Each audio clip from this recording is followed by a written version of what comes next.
Hi పిల్లలు, WhatsApp ఎలా ఉన్నారు? నేను మీ పిచ్చుకరాజు పిచ్చుకు టాక్స్లోకి వచ్చేసాను. ఒక చక్కటి మోరల్ స్టోరీతో ఈరోజు మిమ్మల్ని నేను ఎంటర్టైన్ చేయబోతున్నాను. ఒకసారి గట్టిగా క్లాప్స్తో మీ జోష్ చూపించండి రా పిల్లలు. ఈరోజు ఒక మంచి మోరల్ స్టోరీ మీకు చెప్తున్నాను. తెలివైన నక్క. నక్క అంటేనే చాలా తెలివిగా ఉంటుంది, అంటే clever fox. So fox always clever, you know. ఇప్పుడు ఈ తెలివైన నక్కకి ఇంకెంత తెలివితేటలు ఉన్నాయో తెలుసుకోవాలంటే కథలోకి వెళ్ళిపోదాం.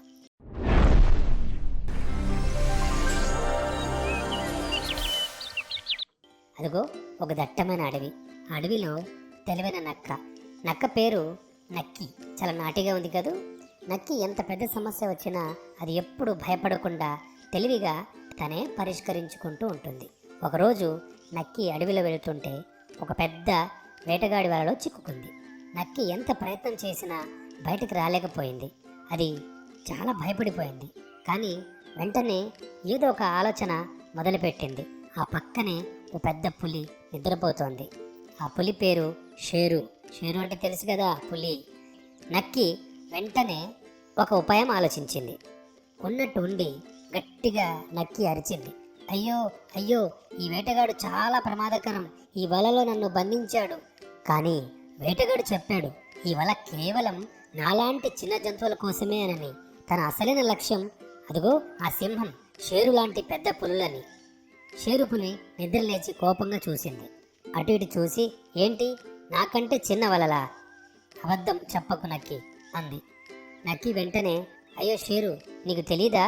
వేటగాడు నిన్ను పట్టుకోవడానికి ఈ వల కంటే కూడా చాలా పెద్ద వల తీసుకొచ్చాడు. చాలా బలమైన వల తీసుకొచ్చాడు. నేను చిక్కుకుంటే ఆ వలలో అది చిన్న వల అని నీకు నమ్మకం కలుగుతుందని వేటగాడు అనుకుంటున్నాడు. ఆ పెద్ద వల ఇంకొంచెం దూరంలోనే దాచిపెట్టాడు అని చెప్పింది నక్కి. షేరుపులి నక్కిని నమ్మింది. అయితే నక్కి ఈ వల నిజంగా నీకు సరిపోతుందో లేదో నేను చూడాలి అని పులి ఆ వలలో తలపెట్టాలని ప్రయత్నం చేసింది. నక్కి వెంటనే, చూడు షేరు, వేటగాడు మళ్ళీ వస్తాడు. ఈ వల ఎంత చిన్నదో చూడాలి అంటే నువ్వు మొత్తం వల లోపలికి రావాలి. అప్పుడే అది నీకు సరిపోదు అని తెలుస్తోంది అని నక్కి చెప్పింది. షేరు పులి ఆ వలలోకి ప్రవేశించగానే వల బిగుసుకుపోయింది.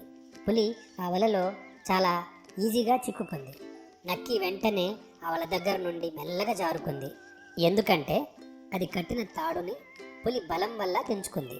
వేటగాడి వల్ల తెగిపోవడంతో నక్కి బయటపడింది. పులి చిక్కుకుపోయింది.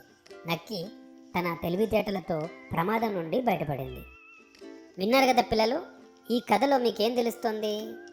మనం కష్టాల్లో ఉన్నప్పుడు భయపడకూడదు. కొంచెం ఆలోచిస్తే ఎంత పెద్ద సమస్య అయినా చిన్న ఉపాయంతో నక్కిలాగా పరిష్కరించుకోవచ్చు. అందుకే మన మెదడుని చురుకుగా ఉంచడం చాలా ముఖ్యం. బలం కంటే తెలివితేటలే చాలా గొప్పవి అని ఈ కథలో మనకు నీతి తెలుస్తుంది. సో మరొక మంచి చక్కటి ఎపిసోడ్తో మళ్ళీ కలుద్దాం. అంతవరకు stay tune to the sparrow TV. Like చేయండి, షేర్ చేయండి. Take care, bye bye.